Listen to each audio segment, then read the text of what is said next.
بسم الله والحمد لله والصلاة والسلام على رسول الله. أيها المشاهدون الأفاضل، أيتها المشاهدات الفضليات، السلام عليكم ورحمة الله تعالى وبركاته. يعود إليكم برنامج والصلح خير في عدده الأول من خلال هذا الموسم الجديد. يعود البرنامج في نفس التوقيت وفي نفس السهرة، سهرة الثلاثاء التي نريدها أن تكون سهرة للصلح والتسامح فيما بيننا. نرحب بكم ونسعد بلقائكم من خلال هذا المباشر. نرحب بكل من يتواصل مع برنامج والصلح خير من خلال هذه السهرة. نرحب بكل من يتصل بنا من داخل وخارج الوطن للمشاركة في البرنامج عن طريق عرض القضايا أو البحث عن أصول الصلح مع فضيلة الدكتور السعيد بويزري. لكم مني تحية الفريق التقني العامل معنا هذا المساء والذي يسهر على هذا البث، ولكم مني أيضا تحية نجاة قرات معدة هذا البرنامج وفضيلة الدكتور السعيد بويزري. من الخامسة قناة القرآن الكريم نرحب بكم ونرحب بكل من يتواصل معنا، ولكم مني أيضا تحية الطاقم الذي يسعى إلى إنجاز هذا البرنامج، برنامج والصلح خير. إذا مرحبا بكم معنا. أول ما نبدأ به هذه السهرة المباركة هو الترحيب بفضيلة الدكتور السعيد بويزري. مرحبا بك دكتور. مرحبا أخت نجاة ومرحبا بجميع السادة المشاهدين والمشاهدات. نسأل الله عز وجل دوام النعم وتمامها إن شاء الله. نسأل الله أن تكون البداية موفقة فحسن النهاية من حسن البداية، ونسأل الله بعد ذلك كله حسن الختام. حسن الختام إن شاء الله. دكتور، اشتقنا إليك واشتقنا إلى جلسات الصلح. كنا دكتور في البداية نبدأ على بركة الله. كنا في نهاية الصائفة الماضية انقطع البرنامج عن البث، برنامج والصلح خير توقف، وكان ذلك لمراجعة مجمل القضايا التي كان لابد من إعادة النظر فيها لتعقدها ومتابعتها بعيدا عن أضواء الكاميرا. هذا أول شطر من البداية. الثاني برنامج الصلح خير خلال هذا الموسم يخصص أركان جديدة، منه ركن في المحكمة حتى يتعرف المواطن على القوانين والإجراءات القانونية، لأننا لاحظنا في الموسم الماضي أنه معظم الحالات ما تقدرش تتعرف على القوانين وما تقدرش تفهم الأحكام التي يجب عليها أن تنفذ بعد خروجها من المحكمة. هناك ركن أيضا سيكون ركن جديد وهو ركن النداء، حيث شاهدنا واستنتجنا خلال الموسم الفارط أن هناك حالات تريد ليس التأثير على المشاهد وإنما تريد إعطاء مغزى للبرنامج بأنه لا يجب على الخلاف أن يكون طويلا، والصلح هو مهمة كل واحد منا، سواء كنا نحن وسط هذا الفضاء الإعلامي أو خارج، هم من يتصلوا بنا. كذلك دكتور، بالنسبة للنقطة الثالثة، هذه السنة سنقترح عليكم تصوير أيضا ونقترح على المشاهد الكريم تصوير جلسات الصلح التي يترأسها فضيلة الدكتور السعيد بويزري. نقترح أيضا على المشاهد الكريم الجلسة بحضور الطرفين. نقترح عليه أيضا كواليس الجلسة، كيف تكون مجريات الجلسة، أين تتعقد الأمور أكثر فأكثر، وأين تسهل الأمور عندما يكون مشروع الصلح راضي عليه كل من الطرف ألف وباء. ثم نعود بعد ذلك إلى البرنامج إن شاء الله الذي سيتسع لعرض القضايا والتي سنذكرها. قبل ذلك يجب علينا الاستماع لفضيلة الدكتور السعيد بويزري، ويشاطرنا أيضا الرأي ويشاطر رأي المشاهدين الكرام الذين لطالما انتظروا عودة برنامج والصلح خير. تفضل دكتور. بسم الله والحمد لله والصلاة والسلام على رسول الله. معاشر المشاهدين الكرام، المشاهدات الفاضلات، السلام عليكم جميعا ورحمة الله وبركاته. ونحن نسعد أيضا بالعودة إليكم، ونسأل الله أن نكون بخير جميعا إن شاء الله، ونسأل الله حسن البداية وحسن النهاية وحسن الختام. مرحبا، بسم الله سلمان ون ذي ذولت ون والصلح خير.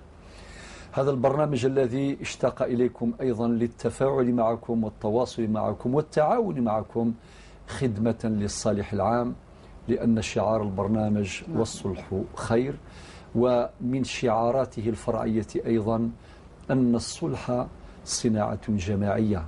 ومن الشعارات التي رفعناها مرارا عبر هذا الفضاء أن الحرب تحتاج إلى يد واحدة، ولكن السلم يحتاج إلى يدين.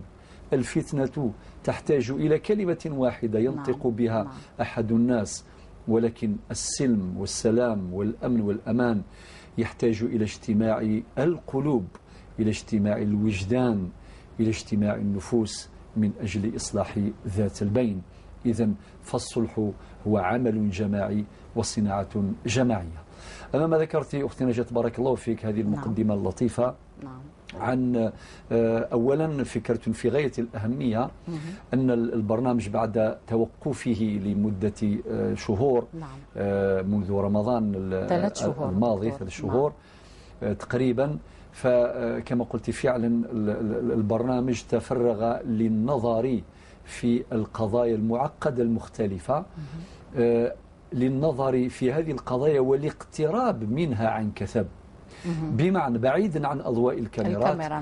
فمباشرة في تواصل مع قضايا كثيرة والحمد لله، قضايا خاصة بالأسرة بشؤون الأسرة وهي كثيرة جدا، قضايا العقار التي تطرح نفسها بقوة، والعام الماضي خصصنا كما تعلمين الأخت نجاة 10 أعداد لمناقشة قضايا العقار، ولا تزال قضايا أخرى مطروحة أيضا في مسائل العقار، وكذلك قضايا المواريث، وكذلك للأسف قضايا المال، التجارة، وأحيانا يصاحب هذه القضايا عنف وفتن كثيرة جدا.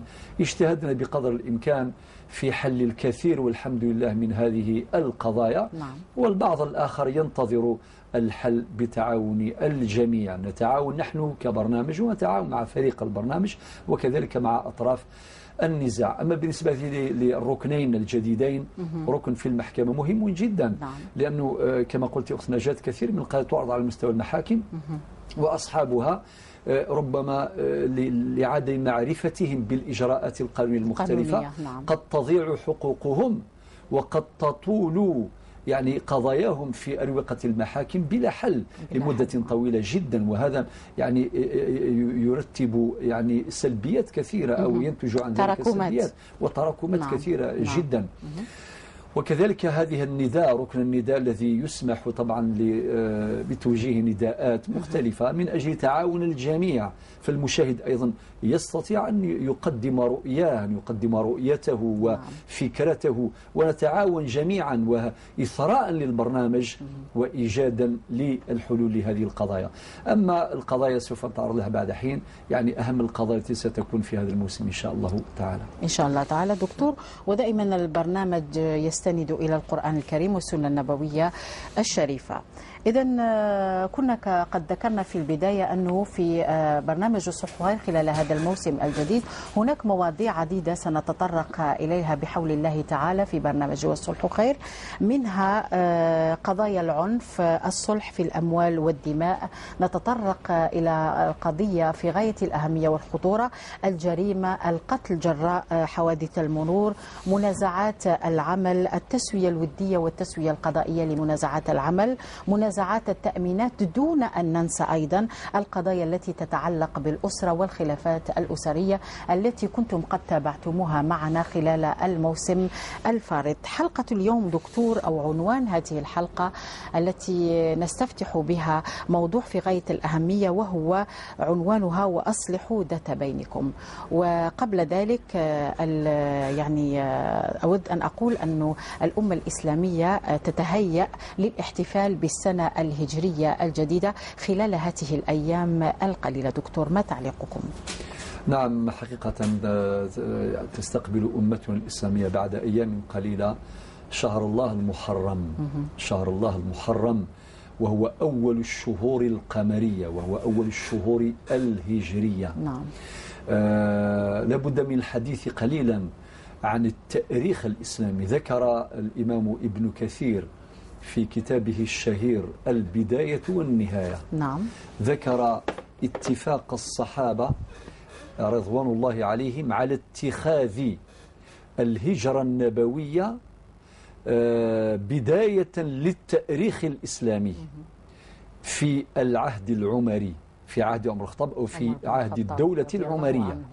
هذا الاتفاق ذكره أو نقله الإمام ابن كثير في كتابه كما قلت الشهير البداية والنهاية. فحينما اجتمع الصحب الكرام تشاوروا طبقا لقوله تعالى وأمرهم شورى بينهم. ما هو اليوم الذي أو ما هو الشهر الذي يتخذونه بداية للتاريخ الإسلامي؟ فهناك من يرى مولد النبي صلى الله عليه وسلم هذا الحدث هو بداية للتاريخ الإسلامي، كما فعل النصارى بمولد عيسى عليه الصلاة والسلام.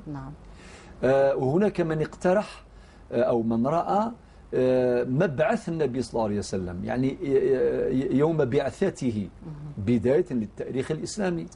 وهناك من يرى غير ذلك، تاريخ وفاة النبي صلى الله عليه وسلم وانتقاله والتحاقه بالرفيق الأعلى.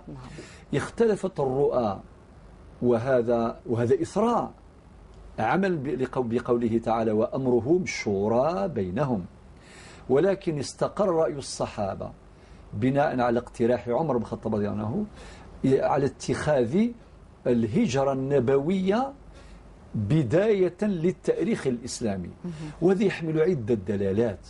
أي لم يرتبط المسلمون بميلاد المصطفى صلى الله عليه وسلم، ولو كان ميلاد رسول الله صلى الله عليه وسلم ولا أو بأحداث أخرى، ولكن تم ربط التاريخ الإسلامي بحدث كبير هو حدث الهجرة النبوية الذي يمثل منعطفا كبيرا جدا في التاريخ الإسلامي المشرق. يكفي أن نعلم أنه بعد الهجرة النبوية تم ميلاد المجتمع الإسلامي الجديد بأركانه الكبرى القوية بأسس صحيحة وبقيم مهمة ومبادئ ثابتة. وكان التاريخ الإسلامي المشرق ينبئنا عن عطاءات هذا الحدث العظيم في تاريخنا. ولا تزال عطاءات الهجرة النبوية والسير النبوي عموما والهجرة النبوية خصوصا لا تزال هذه العطاءات مستمرة. تقدم لنا مشاريع النهضة، تقدم لنا مشاريع البناء للإنسان المسلم الرسالي، مشاريع النهضة للأمة، مشاريع الخروج من حفر التخلف، مشاريع البناء الحضاري، مشاريع الإقلاع من جديد نحو حضارة إسلامية إنسانية تسعد الإنسان ولا تشقيه. بارك الله فيك دكتور. إذن كنتم قد استمعتم إلى هذه المقدمة التي أشار فيها فضيلة الدكتور سعيد بويزري المغزى من الاحتفال بالسنة الهجرية الجديدة. إذن نشاهد هذا التقرير ثم نعود لمواصلة النقاش ولاستقبال اتصالاتكم بحول الله تعالى في برنامج والصلح خير.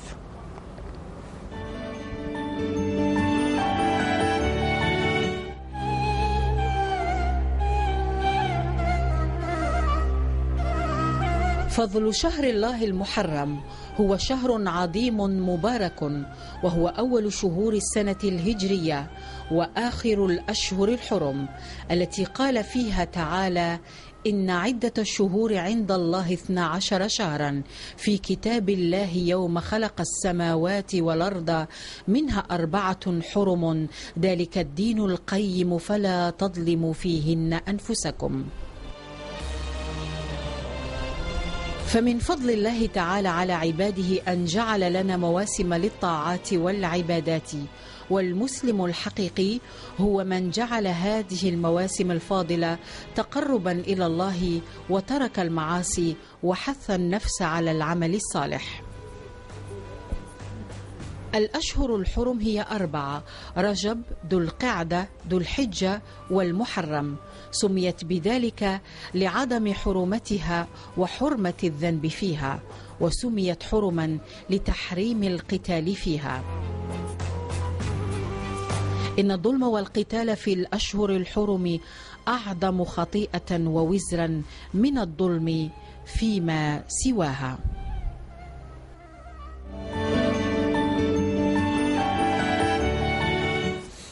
إذن بعد مشاهدة هذا التقرير لاستقبال السنة الهجرية الجديدة، السؤال الذي ربما نطرحه لفضيلة الدكتور سعيد بويزري في هذه الساعة وهو كيف يستقبل المسلم هذه السنة الهجرية الجديدة دكتور؟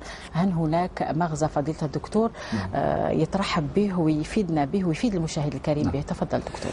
لكن تفضل، سؤال مهم جدا والجواب كالآتي. نعم. أولا نستقبل هذا الشهر المبارك شهر الله المحرم والسنة الهجرية كاملة نستقبلها أولا بدراسة التاريخ الإسلامي المشرق دراسة اعتبار واتعاظ. نعم. بمعنى لا ندرس تاريخنا كطرف فكريا. نعم. كطرف فكري. نعم. بمعنى نقرأ الأحداث حكايات وقصص ويعني ننعم بها ونمر عليها مر الكرام. لا. نريد أن تكون قراءتنا لهذا التاريخ المشرق قراءة اعتبار، والتاريخ أستاذ شاهد. من أراد أن يأخذ العبر وأن أن يستنبط العظات والدروس فعليه بدراسة هذا التاريخ. نعم. هذه رسالة أولى. الأمر الثاني، نستقبل أيضا هذا الموسم أو هذه السنة الهجرية المباركة بالإكثار من الطاعات واجتناب المعاصي والموبقات. نعم. فذكرت الأشهر الحرم. نعم.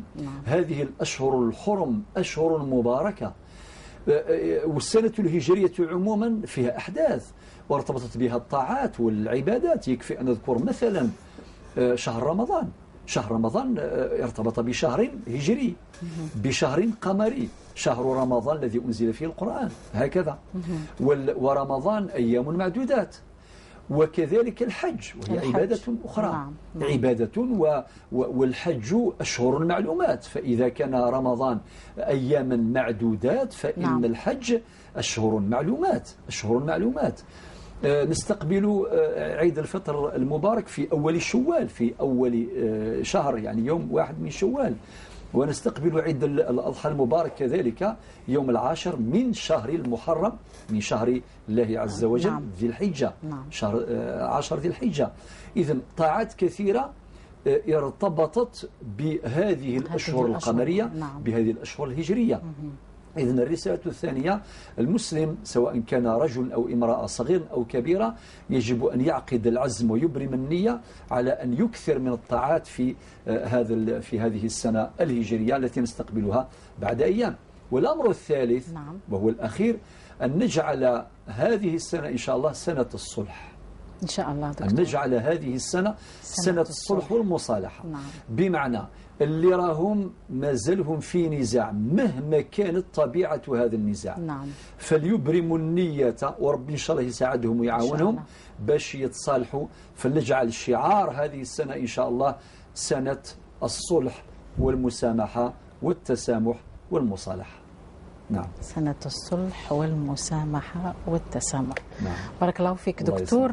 نستقبل دكتور ثم نعود لمواصلة النقاش. أول مكالمة على بركة الله من السيدة آسيا من فرنسا. السلام عليكم أختي آسيا. السلام عليكم. السلام عليكم آسيا من فرنسا. تفضلي، مرحبا بك معنا في برنامج والصلح خير في هذا العدد الأول. آسيا تفضلي. نعم. تفضلك إن شاء الله. نعم أختي، خيركم لاباس أختي؟ الحمد لله. وأنت راكي مليحة؟ والله الحمد لله. أنا نعيط لكم من فرنسا. من فرنسا. ممكن آسيا من فضلك ارفعي شوية صوتك نسمعك شوية برك. أنا عندي سؤال فيما يخص بيع وشراء، يعني إذا كان يقدر يجاوبني. نعم. البيع والشراء. يعني هو دار تاع الأب تاع الزوج تاعي. هو نهار كما نقولوا مدة من 2005 جات بنت أخته وتحوس تشري هذيك المنزل هذاك. ومن بعد ولات كما نقولوا عندها فتارية في تاع الوراثة. كما نقولوا جداها وجدها ما كانوش عندهم العقد، لازم يديروا نقل الملكية، يديروا الفريضة قبل باش يوليو يقدروا ذوك الوراثة يبيعوا. نعم. ومن بعد ولات هنايا كي جانا الزوج اللي ولا يجينا هنايا لفرنسا كلش ولا مرض يسمى ما ولاوش داروا. قعدت هذيك كما نقولوا هي تفاهمت هي وخالها وامها، وعندها خالتها واحده اخرى. وخالتها هذه ما حبتش كما نقولوا تعطي لها، قالت لها هي طلبت، دارت السعر تاعها وكلش كي تفاهمت مع خالها في هذاك الوقت. دارت سعر البيت. نعم. داروا السعر تاع البيت. دفعت كما نقولوا العربون الخال تاعها، عطات له 13 مليون. 13 مليون. نعم. هاي عطات له هذوك 13 مليون. ومن بعد ولات هي عندها خالها ميت والزوجة تاعو متوفية ثاني، ما عندوش الأولاد. مع المرأة هذه. قالوا لها جيبي لنا الورثة تاع خاطر هي زوجة تاعو ميتة من وراء خالها. ومن بعد ولات هي كي وسات ما حاولت باش دير الوثائق وكلش، ومن بعد ولات كيما نقولوا ما قدرتش عليها بزاف. ولات كي ذاك جدها وجدها مش عاقدين باش يديروا هذيك النقل الملكيه تاع الورثه. ومن بعد ولات تركنا هذاك الموضوع، ولينا كي الزوج تاعي يسمى مرض كي هنايا وقعد من 2007 هو ما روحش البلاد. نعم. هذا السنه كي روحنا قالت له كي ولينا حطوا قالت له باش نكملوا هذا البيع، يعني هي قالت له دوك انا كي طلعت كيما نقولوا السعر تاعها طلع ما نقدر لهاش دوك. بصح هذيك 13 مليون قالت له كي تعطيني هذيك 13 مليون ما تعطيها ليش كي ما عطيتها لك النهار الاول. طيب اسيا وشنو هو سؤالك بالنسبه لهذه القضيه؟ لانه راني نشوف فيها عندها فروع كثيره. وي انا حنقول لك يعني السؤال تاعها هي كيف قالت له من 2005 هذيك 13 مليون 13 مليون الاولانيه. نعم. هاي من 2005 قالت له ما تقعدش تقلبها ليش ما تعطينيش غير 13 مليون. قالت له من 2005 حتى اليومنا هذا من 2014 قالت له تزيد لي. يعطيها بلوس يعني اكثر. نعم واضح اسيا. واضح سؤال تاعك. دوكا احنا ما فهمناش. انا سقسيت يعني ثم في المنطقه تاعنا واحد الامام قالنا لازم فيها فتوى ما عرفتش يعني فيها. طيب انت راكي لك الحد انك اتصلتي ببرنامج والصلح خير، وفضيلة الدكتور سيرة في هذه القضية أسيا، ما تنقطعيش عن مشاهدة البرنامج، وراح بحول الله تعالى تسمعي فضيلة الدكتور ما هي الأشياء اللي يقولها بناء على الشريعة الإسلامية والقرآن الكريم. أليس كذلك أسيا؟ ونشكرك على الاتصال. قبل ذلك أنا جيدة، كل عام وأنتم بخير. إن شاء الله كل عام وأنت بخير أيضا أسيا من فرنسا وكل المسلمين في أنحاء العالم. أعاود أن أذكر بالرقم الهاتف هو 021 37 42 87 021 37 42 87. ومن أراد الاتصال خارج الوطن كما فعلت أسيا الآن يستعمل 00213 021 37 42 87 الرقم اللي تقدروا تتواصلوا به من خلال برنامج والصلح خير. دكتور، كنا قد تحدثنا قبل قليل عن عنوان هذه الحلقة، وحبيت أنت يعني تفصل فيه نظرا لأهميته خاصة في بداية هذا العدد، وأصلحوا ذات بينكم. نعم، إذن عنوان حلقة اليوم وأصلحوا ذات بينكم. هذا جزء من آيات، منها الآية الأولى في سورة الأنفال. نعم. رب سبحانه يقول فاتقوا الله وأصلحوا ذات بينكم. رب سبحانه عز وجل قبل أن يأمرنا بالإصلاح أمرنا بالتقوى.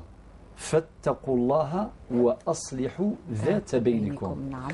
وكأن هذا الصلح لا يمكن أن يتحقق فعلا ويدوم إلا بتقوى من الله، أليس كذلك؟ نعم.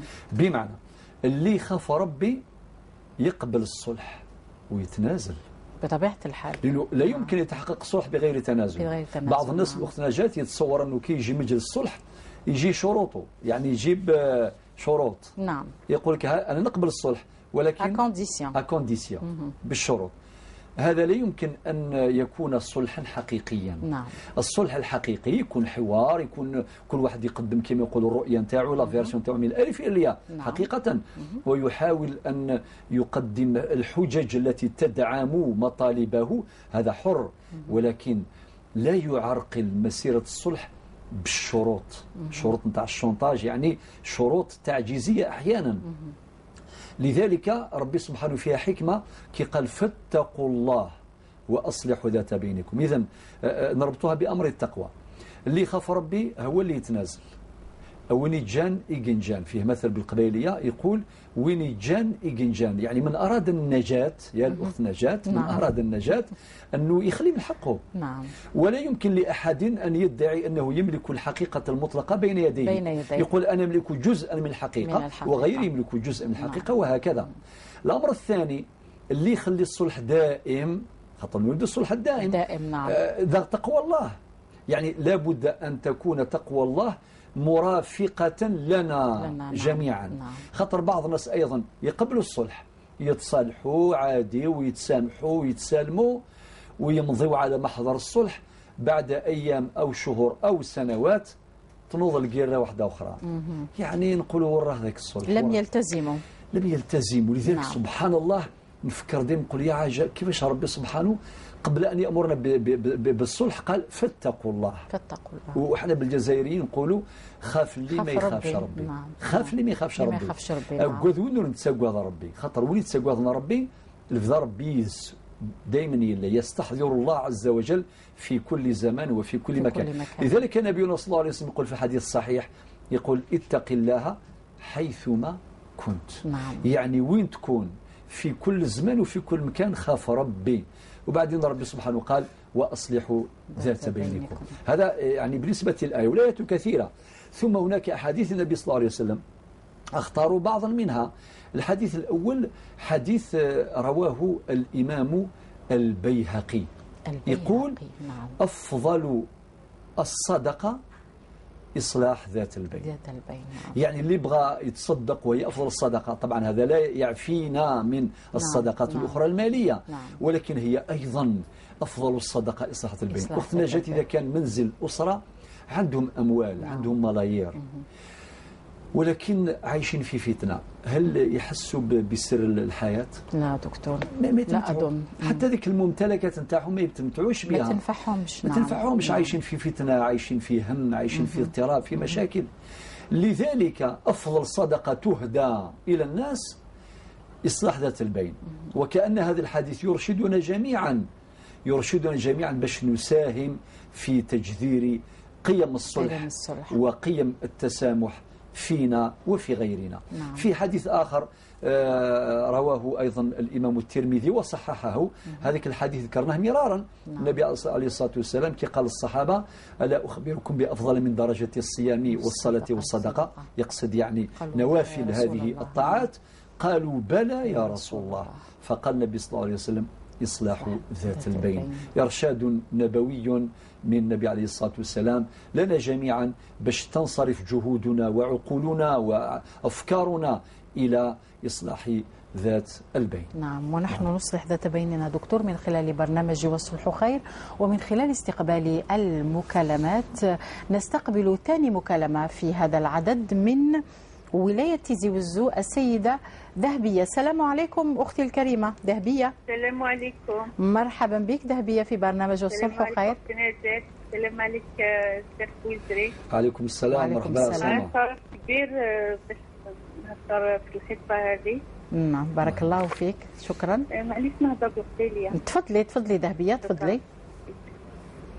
شيخ وزري. نعم. الفرحة قراني في صوت الحديث صوت واسع مثل غيدي. كما حرزة ربي يعطيك من الصحة. الله يسلمك، يعطيك الصحة. كش مبروك سخان من كش مطولون جمدانن. نشراني اللي في السوسيت في اللون، نشراني اللي في السوسيت في اللون.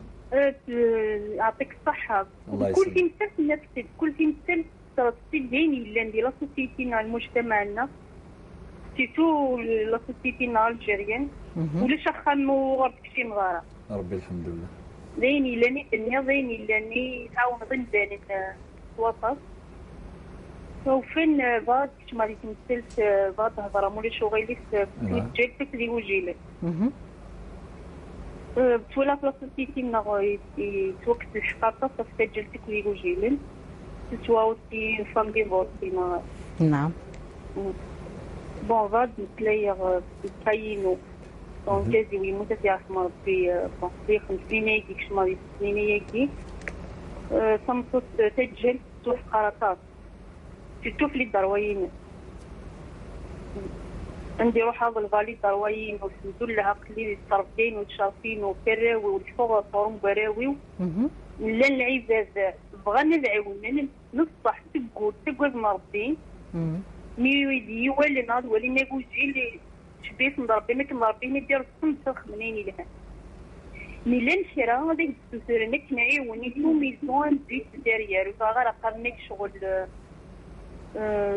شغل المعاونه مخفيه ما دون زانو بيت ونلهارة تنضيع دونك بوغ مومون دابا ما نروح للبغا الحسوس صحيح وتقرب غيرها وفين البغا الدوله لنا غتعاون مليح حتى الدال ونكسانا راوي وين ديفورسي كيديك تموتنا كيمثلا والدجاجه غنشتي كاع يلحو موتيكينا يعني سمحتي ما الا فاغ لا وليها غاتشوف سمحتي زينه تصلو فيك لان تهضر ميتا وفين اللي يبغى الحصه ما كنشتي قد مسينك مثلا كنشتا زين الا نصح يجي ودو توحقر مليح مطوط من الحمد لله عاش غير ويونور دي يزري ما الله يونور دي يزري ما عرف هذه الحوادث تبغى القروي والحمد لله من طرة الحمد لله كان غير ماني عطيتنا الصحة بارك الله فيك ذهبية. نعم بارك الله فيك، نشكرك على هذا التدخل ذهبية وإن شاء الله ربي يعينك إن شاء الله. وتابعي البرنامج وراح تسمعي فضيلة الدكتور سعيد بوزيري في القضية التي اقترحتها وطرحتها في البرنامج.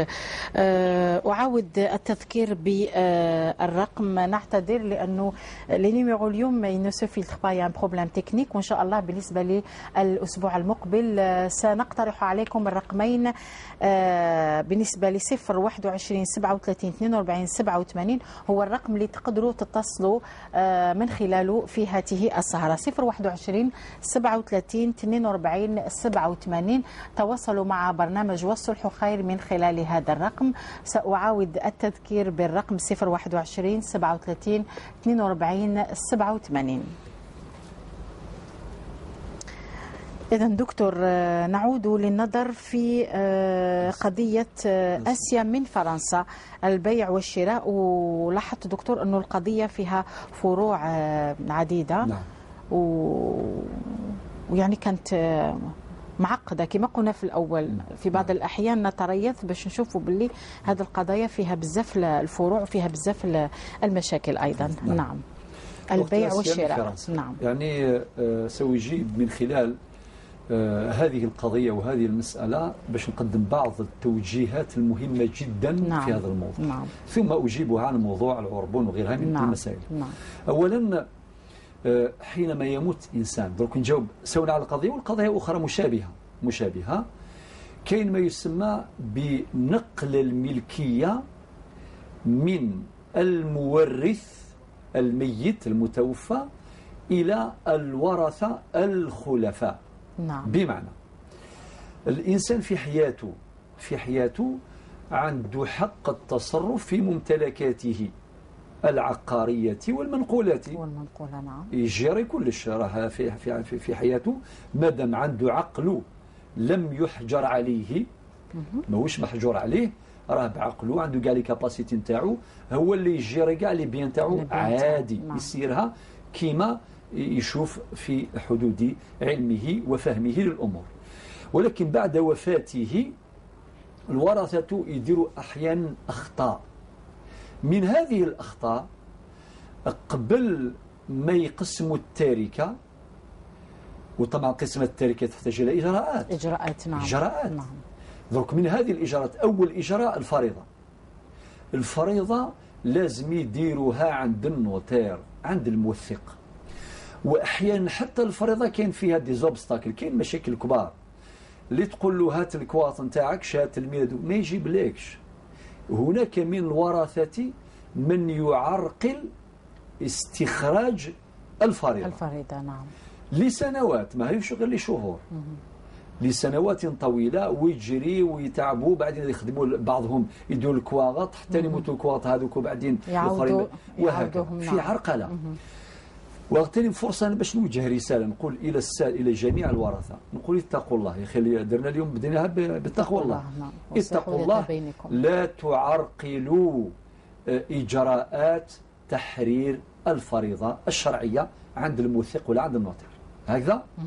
النقطة الثانية من الأخطاء التي ترتكب أحيانا، أحد الورثة يدير تصرفات وهم مازالهم في الانديفيزيون، فرضا دارت الفريضة ولكن مازال ما قسموش التركة، أصلا لم تصف بعد التركة، والتركة لا تقسم إلا بعد تصفيتها، ولا تصف إلا بعد استخراج الحقوق المتعلقة بها. هناك مكالمة دكتور عمار من سقهراس.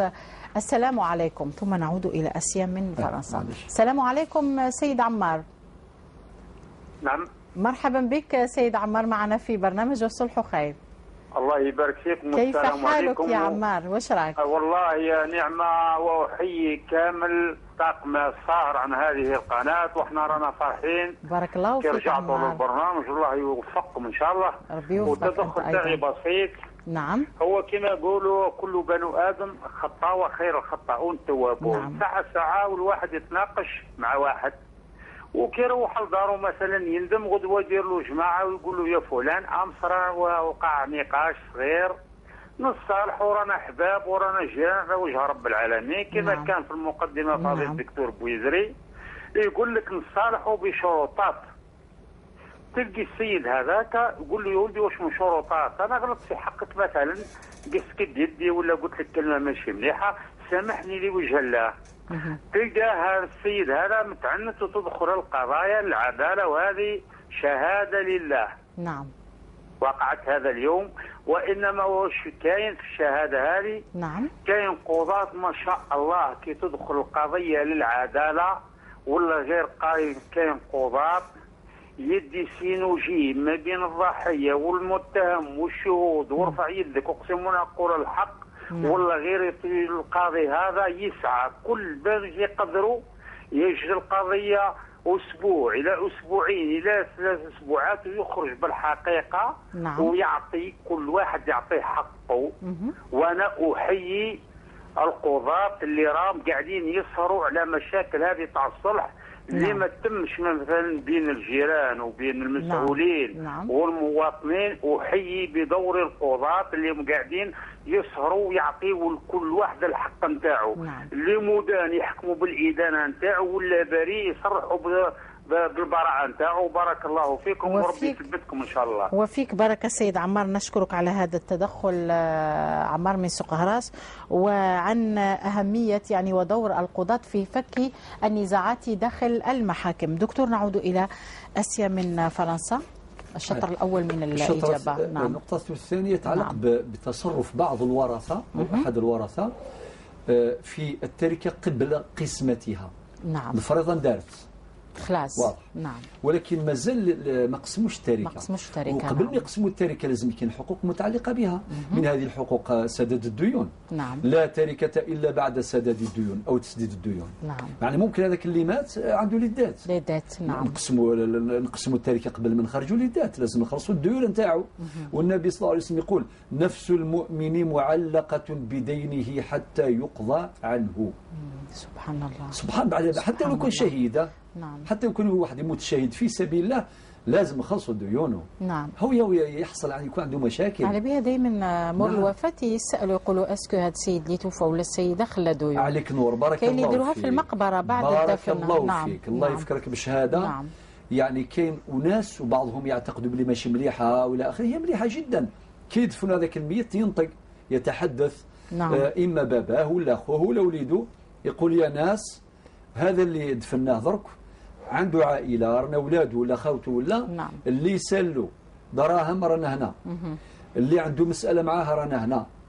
واللي خلى عنده امانه رانا هنا نرجعوها له. نعم. نبينا صلى الله عليه وسلم كي هاجر الم يخلف خلفه عليا بن ابي طالب. نعم. باش هو اللي يتولى بشبابه ورجولته وشجاعته وامانته ووفائه. نعم. باش يرجع الامانات. نعم. النبي صلى الله عليه وسلم صادق الامين. معناه لم تشغله قضايا الهجره. نعم. والتفكير فيها والتخطيط لها وكذا، لم تشغله عن التفكير في تسليم الأمانات وفي تقديم الأمانات وأدائها إلى أصحابها. مهمة جدا. نعم. هذه النقطة دكتور أستوقفك لأنه نعم. فاطمة دائما تنتظر. فاطمة تتصل من بجاية. السلام عليكم فاطمة.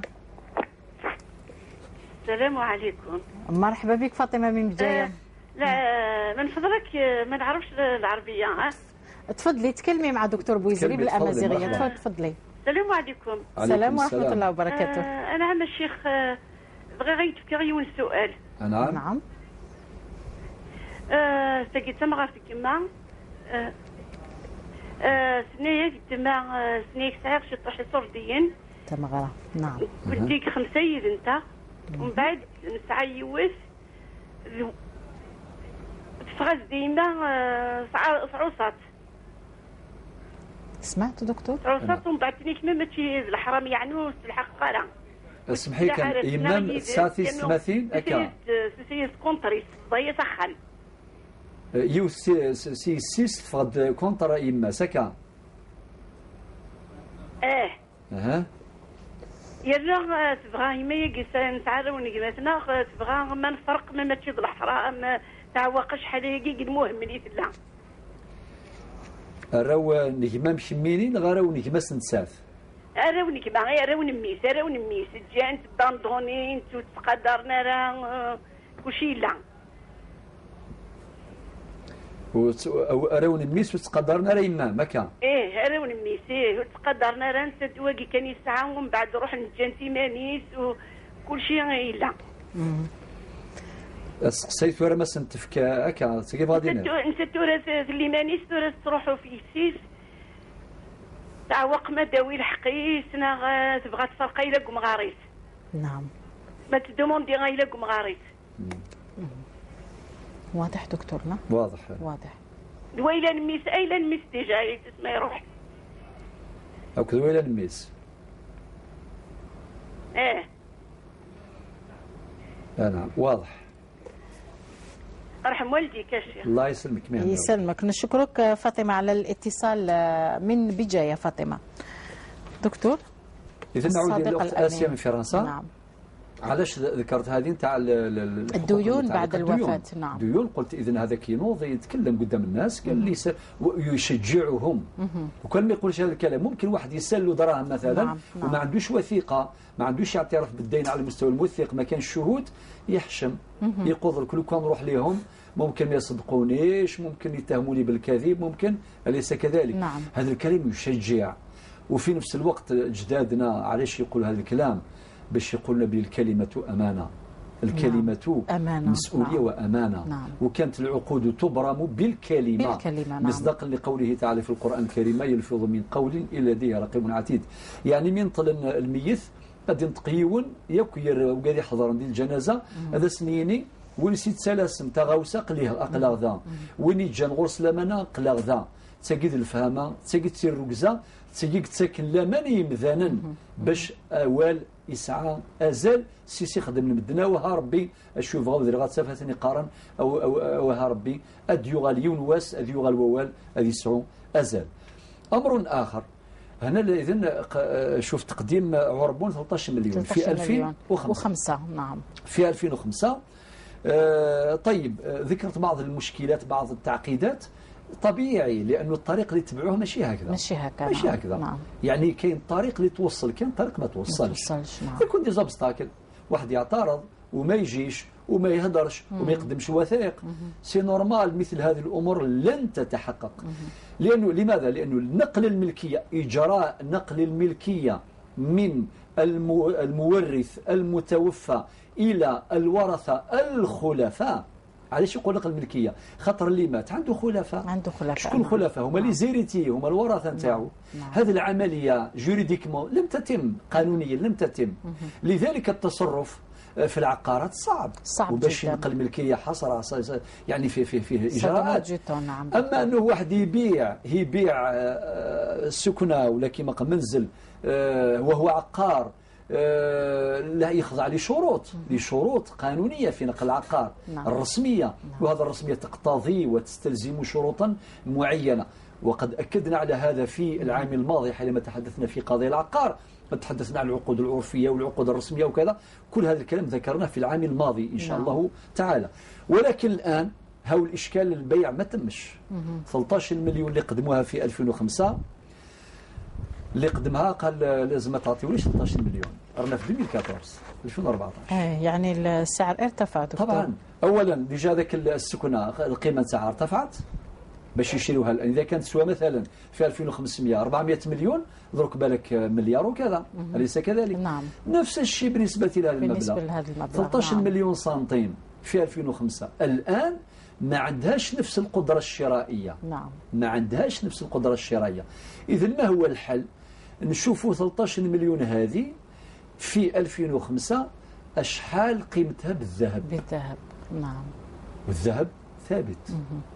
هو المرجع. المرجع. نعم. نشوفوا قيمتها 13 مليون. والله ماني عارف شحال تشري 13 مليون. بالك انت تعرفي يا نجاة 13 مليون شحال واحد يشري ذهب في 2005؟ ما يجيبش اون باغور دكتور. ما يجيبهاش. نعم. طيب ولكن الآن يعني طاقم ما يجيبهاش في هذاك الوقت.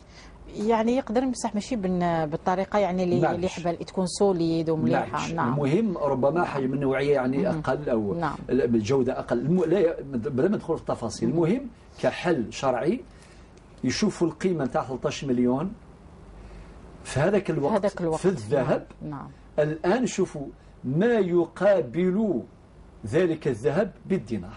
نعم. ممكن الان توصل 26 مليون، ممكن توصل أكثر. نعم. ممكن أكثر.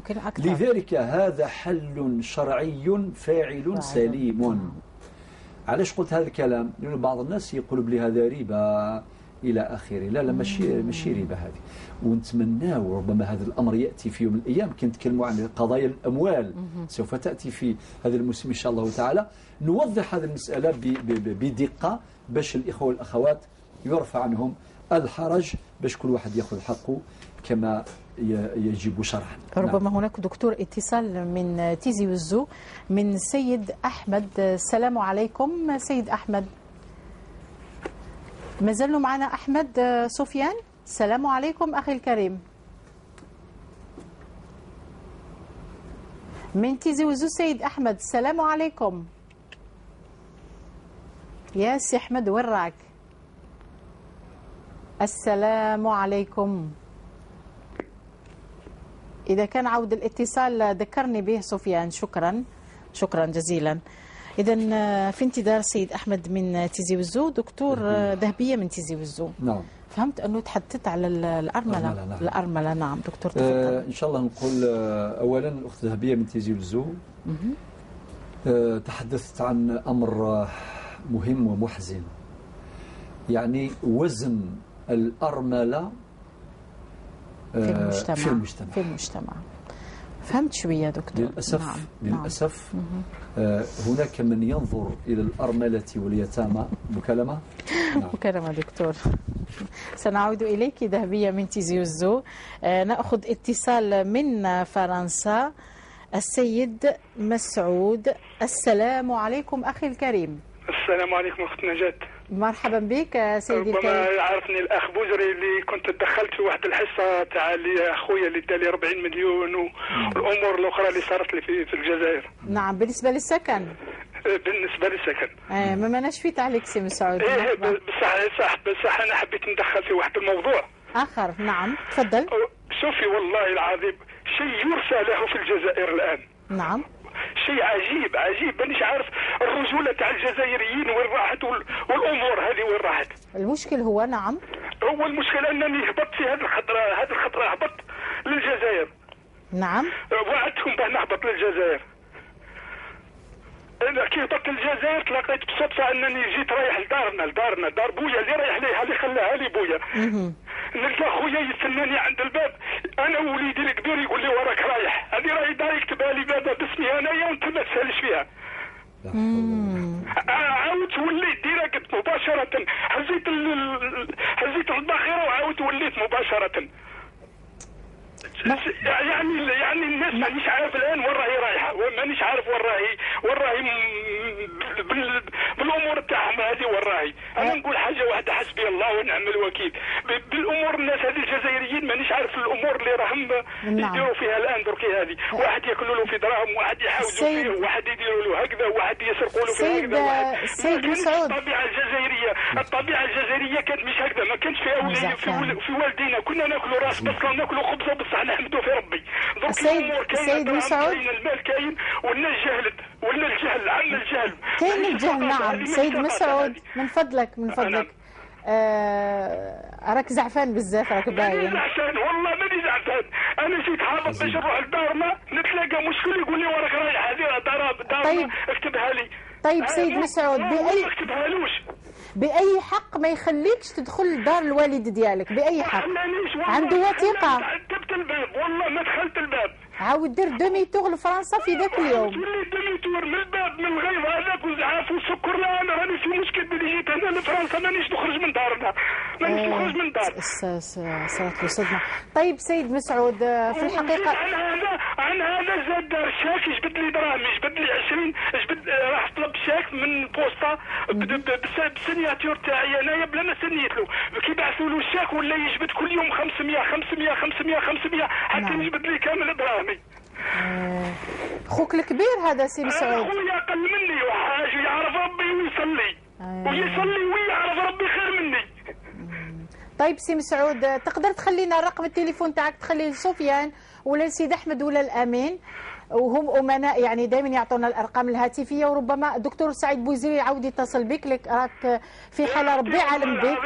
انا نتمنى باش نجي للجزائر ونريح في الجزائر وندير دار في الجزائر ونموت في الجزائر. والله العظيم نموت انا في فرنسا ونجاور واحد يهودي. ان شاء الله طولة العمر يا سي مسعود. شفت كيما راني نشوف كيف يا سي مسعود، للاسف الشديد يعني مثل هذه الامور تحدث يعني خاصه بين الارحام، وحنا نضلوا نقولوها في كل برامج. من اين الصلح؟ يرحم والديكم وروا لي الصلح، وراه الصلح. كيفاش يبدا الصلح؟ مين يبدا الصلح؟ يبدا الصلح بك ان شاء الله يا سي مسعود، ما تقلقش روحك. كنت انا قاصد باش ندخل لدارنا يحاوزوني ويقولوا لي ما تدخلش في الليل، وزيد عندي السكر ومريض، عاود هزيت السياره ونمشي ان شاء الله بالشفاء عليك بالشفاء عليك. طيب سي مسعود، هي من المفروض يعني تخلي رقم التليفون تاعك ان شاء الله، وعلى بالك ما كاش مشكله اللي ما عندهاش حل، ان شاء الله ربي يهدي هذا خوك الصغير. صدمت بزاف في الجزائر يا اختي ومانيش لا ولا غير كاين مازال ناس ملاح. مش هكذا، والاصول الجزائريه مش هكذا. طيب والمفهوم الجزائري والله العظيم من 92 الامور قاعد بدلت، من وقت الارهاب الدنيا قاعد بدلت. على كل حال 92 والهيه. طيب كانت الرجوله، كانت النيف، كان الشهامه، كان كلش كاين موجود. ما زالت الشهامه يا سي مسعود. طيب سي مسعود، خلي رقم الهاتف تاعك، صلاة على النبي، خلي التليفون تاعك وراح يتصلوا بك ان شاء الله، وان شاء الله ما يكون غير الخير. يعني من الواضح انه مثل هذه الامور يرجع الانسان ماشي غير منفعل، خاصة كي ما يخلوكش تدخل البيت تاع الاب والام. ولكن سيتواصل معك فضيلة الدكتور سعيد بوزيري ونشوفوا في القضية تاعك. شفت يا دكتور كما أشرت في بداية البرنامج، يعني الخلافات العائلية والأرحام دائما هي اللي لا حول ولا قوة إلا بالله. نعم. نكمل الإجابة عن الأخت الذهبية. قلت تحدثت عن ظاهرة مكانة المرأة في المجتمع، نعم. أو المطلقة أيضا. مطلقة يعني نعم. كيف ينظر إليها بعض المجتمع، نظرة انتقاص وربما نظرة إهانة وهكذا. ولكن الحمد لله هناك أناس شرفاء وهم كثر والحمد لله اللي يعزوا يقادروا الأرملة واليتامى ويعاونوها. نعم. النبي صلى الله عليه وسلم يقول الساعي على الأرملة والمسكين كالمجاهد في سبيل الله. نعم. يعني وين ريق الشم أفثاد جالت في وجيل أمي ذوين أمي مجاهد في سبيل الله. في سبيل الله. نعم. يعني شرع ربي سبحانه يوجهنا جميعا لرعاية الأرملة. تذكرين العام الماضي كان عنوان الأرملة أمانة. نعم. من حلقات برنامج وصلح خير. نعم. الأرملة أمانة. أمانة سواء في القرية ولا في المدينة فيها ولا في المجتمع ككل. نعم. وأمر آخر أنه اليتامى وصى عليهم ربي سبحانه عز وجل. سبحانه عز وجل. والآيات كثير وقد ذكرنا ذلك فيما سبق. هذا هو الموجود، هذا الذي يجب أن يكون. الشرع يقتضي ذلك وأصالتنا أيضا تقتضي ذلك. طبعا سأجيب الآن الأخت الذهبية بالقبائلية ولكن بعد الاستماع إلى مكالمات. لا دكتور تفضل، تقدر تنتظر هذه السيدة. إذن بالنسبة للأخت الذهبية ثم زور ثمينيغ كما حرز ربي ميفكر ربي السر اللي سر ما أما ذي الدريام أعطيك نصيحة من النيض الحواق الروي ويرفض يعني علاي وتسيدت والحمد لله. أشحال تجال دي رباني رقازم كم من أرملة ربات رجال ونساء أحسن تربية. نعم. أحسن تربية. نعم. الأرامل هذون أحييهم يعني تحية خالصة من أعماق القلب. يعني تجال ولكن يدي ربان إيرجازن يدي ربان ثلاوين تصرف كاع يجرزن يرنا قرويس يرفذ قريس ترفذنت أما كامل تمثنا ذهبيات حرز ربي. الأمر الثاني يمد النظم باللي لانت ثجالي توحقرنت إزرفان ستنا الحقوق نصنضاع تسيلتي لا شيء ولكن قلتما وانت يا سارة دائما مازال الخير ان شاء الله ان شاء الله نكوني أمة الأمل. لا نزرع اليأس في قلوب الناس رغم المشكلات منها ما ذكر الأخ الكريم الأخ مسعود من فرنسا. هي عقبات هي مشكلات هي نتحدث عنها بحرقة بقلوب مجروحة ولكن لا نيأس لا نيأس. نحن أمة الأمل لأن الله عز وجل يقول لا تيأسوا من روح الله يا بني يذهبوا كما قال القرآن في على لسان سيدنا يعقوب يا بني يذهبوا فتحسسوا من يوسف وأخيه ولا تيأسوا من روح الله لن ييأسوا من روح الله. لذلك قلت ما كما حرز ربي أيدني ذاك تسيدت ولا نويضه هندي هذا ربي يتوالين ثجات يرث مغلين ناثين يفران نغي وجيلا أثين دي هذا ربي ذايا كان ولكن لن وياض والحمد لله نايك يفرحوا.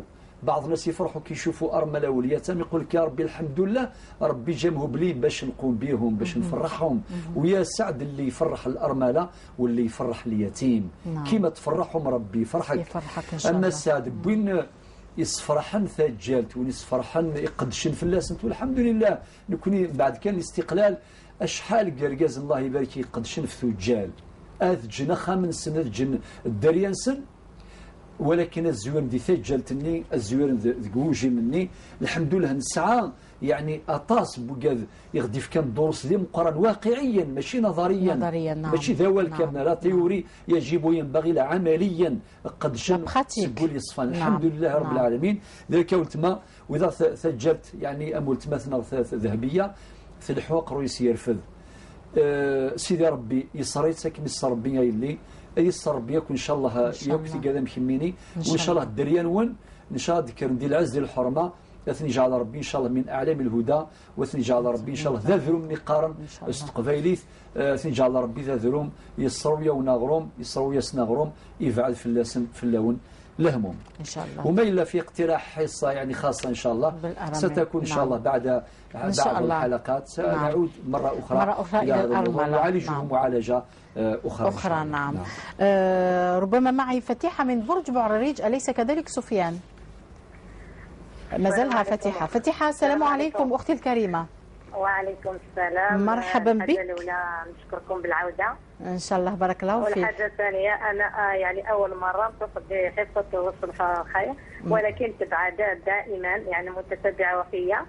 والحاجة يعني الثالثة يعني نحمد ربي سبحانه نعم باش الهضرة الشيخ سعيد يعني صار شوية الأسئلة مولا شغلي في اختناجات نعم سقسيام زوار الشيخ يعني ما إلا في الجنس مطلوب أتعدي كسر جزمة في الأصل الناس باللي ما في عتاغون تشغل يروح الصلوبة عودي كوت ما عودي كان ألف شوية الصوت خاطر يخص الصوت ذاك ورنا نعم علي صوتك جميلة ما نش نسمعوا فيك فتيحة نعم اللي غيبدا الشيخ مات الثلاث مطوط في الوضوء الوضوء إنايا كور الجزائر تعدي سرقازي تصفح الوضوء وري جزارة تصفح الرقاز نعم تعدي سرقازي مصافحة أرقازك مصافحة رجل نعم الشيخ أسقسي والسين إنايا شغل سمحني شغل أقلي لكن قرا معليش هضر عادي كسكو ولي ما هضر نورمال يعني معليش الشيخ شغل غير يمد بالنيميرو مولا شغلي ربما تريد الحديث معك الرقم الهاتفي تجده عند الأشخاص. طيب فتيحة تلقي رقم الهاتف عند العارضة التقنية تلقي رقم فضيلة الدكتور سعيد بويزري وربما تسأليه الأسئلة اللي ما حبيتيش تسأليها على المباشر هكذا فتيحة. نعم سفيان كم بقي من الوقت؟ شحال؟ 10 مينوت 10 دقائق. عمار من سوق هراس دكتور. نعم سي عمار جزاك الله خير أنت صديق البرنامج ربي نعم. يوفقك إن شاء الله ويوفق جميع المشاهدين والمشاهدات ونتمنى لهم إن شاء الله السر والهناء والسعادة إن شاء الله في الدنيا وفي الآخرة. بدأ حديثه بحديث النبي صلى الله عليه وسلم: كل بني آدم خطاء وخير الخطائين التوابون. نعم. سبحان الله. شوف يعني النبي صلى الله عليه وسلم أعطانا حل من البداية. نعم. كل إنسان يغلط. نعم. خطر بعض الناس كي يغلط واحد في حقه ما يسمحلوش، أليس كذلك؟ نعم. يقول فلان كي يغلط في حقي ما كانش سمح إلى يوم الدين. نعم. نقول هذا الإنسان يقول هذا الكلام وأنت كي تغلط، وأنت كي تغلط كما قال القرآن: لا تحبون أن يغفر الله لكم. نعم. وأنت كي تغلط ألا تتمنى أن يغفر لك الناس الذين أخطأت في حقهم، نعم. وأن يغفر لك رب العباد جل جلاله. لذلك النبي صلى الله عليه وسلم أعطانا هذه القاعدة الذهبية: كل بني آدم خطاء، ما كاينش اللي ما غلطش. نعم. وبعدين قال: دعوة إلى التوبة السريعة، وخير الخطائين التوابون. وخير الخطائين التوابون. نعم. المخير في الناس اللي راهم يغلطوا اللي يتوبوا. نعم. وفيها مثل بالقبيلية قرنا: ربي يعفو يغفر يوين يشظن يوخر. تقدري تعاوديها نجاة؟ ربي يعفو يوخر، ربي يعفو يغفر يوين يشظن يوخر. نعم. يعني ربي غفور رحيم للذي أخطأ، ولكن لازم يتوب توبة نصوح. نعم. نعم. وربي سبحانه وتعالى في القرآن: قل يا عبادي الذين أسرفوا على أنفسهم لا تقنطوا من رحمة الله. نعم. لكن بعض الناس يزرعوا القنوط في الناس، يقول خلاص نهائيا. أعطيك الصحة على تذكيرنا بهذا الحديث. نعم. يا سي عمار. أما حديثك عن القضاة فجزاك الله خيرا، أعطى رسالة قوية جدا. نعم. وفهمناها جيدا. نعم. وأنا أحيي معك أيضا باسمي وباسم الفريق البرنامج ككل جميع القضاة الساهرين على إحقاق الحق وإنصاف المظلومين. تحية خالصة لهم جميعا، لأن الإنسان آخر ملجأ. نهار اللي تظلم وين يروح؟ دار الشرح كما يقولون. نعم. ونتمناو ما نزيدوش نسمعوا وكلت عليك ربي. نعم. أو درك سمعنا الأخ مسعود كيقول: حسبي الله ونعم الوكيل. نعم. هذه خطيرة يا جماعة الخير. نعم.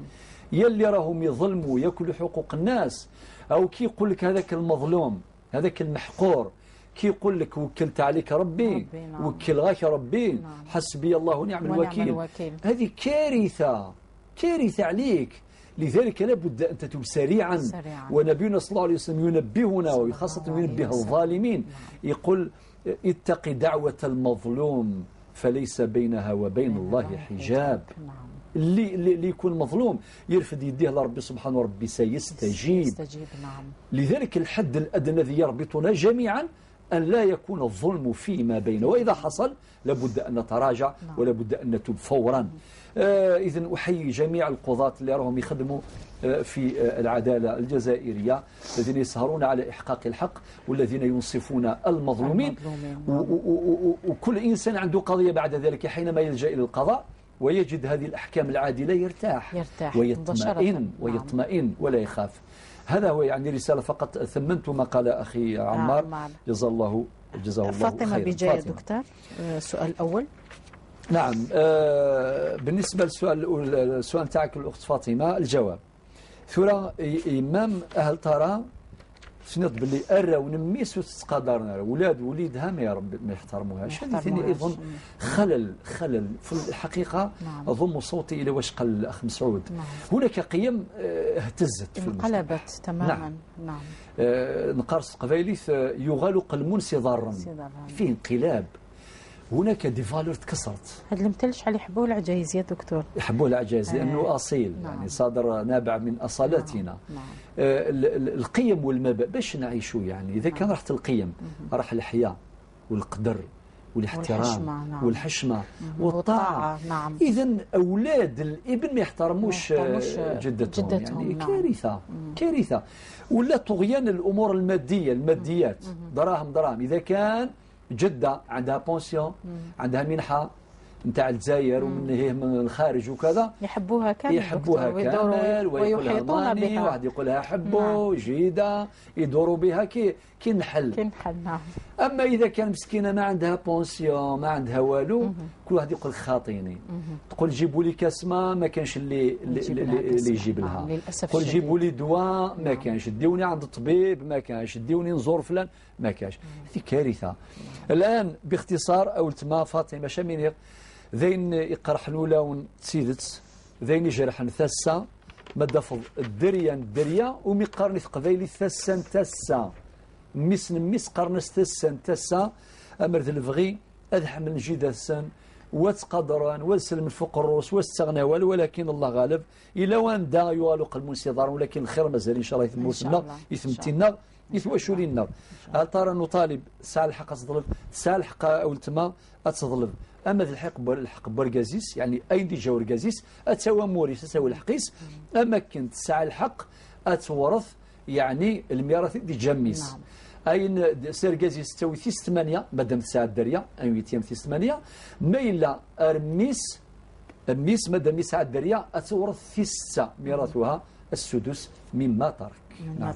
دكتور 5 دقائق بقي. مسعود من فرنسا وفتح من البرج. نعم. والرسائل دكتور. نعم ثم رسائل الصلح. بالنسبة للأخ مسعود من فرنسا قال لك هبط للجزائر وذهب حبيت يدخل دار باباه، خوه الصغير ما خلاش يدخل. يا سي مسعود أخويا كيما راك تتكلم بحرقة، كيما راك قلبك محروق، حنا ثاني قلوبنا محروقين. نعم. ربي يعلم، لأنه يجي من فرنسا يزور بلاده يروح يدخل دار باباه، ولكن يلقى أخوه يقول سفيان أنه خلى الرقم تاعو دكتور. الحمد لله. نتواصل معه إن شاء الله. يوقفوا في الباب هو وليده يقول له رجع. اكتب لي في نفس اليوم، اكتب لي هذا. إذا كتب له فهذا ظلم. نفترض باللي الكلام اللي قاله الصح هذا ظلم. بأي حق يكتب دار على وليده وما يكتبوش على الآخرين؟ هذا في حالة ما إذا كتبوه. لماذا؟ لأن النبي صلى الله عليه وسلم يقول اتقوا الله واعدلوا بين أولادكم، خافوا ربي. كل حاجة مربوطة بتقوى الله. تقوى الله رأس الأمر كله. لذلك أما إذا كان افتراء يعني يزيد يقول غير الحقيقة، يقول كتبوا لي وهو ما كتبولوش، هذه كارثة أخرى، وهذا ظلم وهذا افتراء وهذا افتئات لا يجوز شرعا. أما أنت يا سي مسعود أخويا كيما راك تتألم حنتألم معاك، ولكن واش نقول لك؟ انت راك تقول يصلي ويعرف ربي. لا، اللي يعرف ربي ما يديرش هكذا. اللي يعرف ربي والله ما يدير هكذا.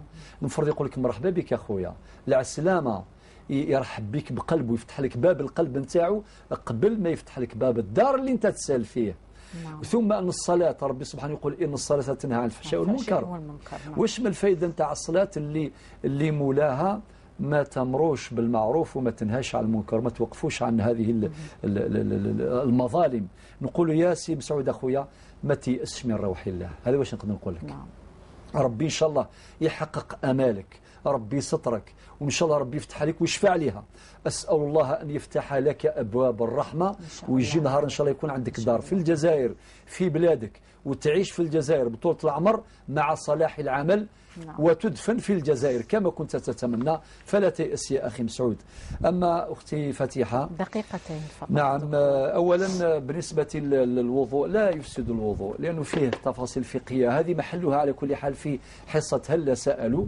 ولكن المرأة طبعا إذا كان يعني جاه صافحت شخصا، طبعا في كلام الفقهاء في أمر المصافحة هل يجوز أو لا يجوز إلى آخره. ثم أنه ولكن الشيء المؤكد فقها أنه إذا كان المرأة صفحة مجرد المصافحة في حد ذاتها هذا أمر لا يفسد الوضوء. والاستخسار الوضوء والتمييز ما دينير. ولكن مادام تجد التليفون إن شاء الله نتواصلوا أكمل جواب في استقسينا. ماذا الرسائل؟ الرسالة الأولى والأساسية هي أن تكون هذه السنة إن شاء الله تعالى سنة الصلح والتصالح والتسامح فيما بيننا جميعا. هذه الرسالة الأولى. الرسالة الثانية أن نساعد رجال الصلح ونساء الصلح تحقيقا للصلح، بمعنى يلي راهم يديروا عقبات في طريق الصلح نقول لهم اتقوا الله عز وجل. هذه الرسالة الثانية. الرسالة الثالثة حينما يتم الصلح لا بد أن تكون القلوب سليمة، ماشي نوثقوا في البي في نديروا الصلح. نعم. ولكن قلوب ماشي متسامحه. ان شاء الله هذه نولاون ولا مثلا نقر البدا ما زديت ولاون الشبح الوثماون نتجاوب ثلويث أرثميليث. نلقاكم في لقاء آخر إن شاء الله. إن شاء الله وقدر إن شاء الله. بارك الله فيك دكتور. إذا وصلنا إلى نهاية هذا العدد. استودعكم الله الذي لا تضيع ودائعه. السلام عليكم ورحمة الله تعالى وبركاته.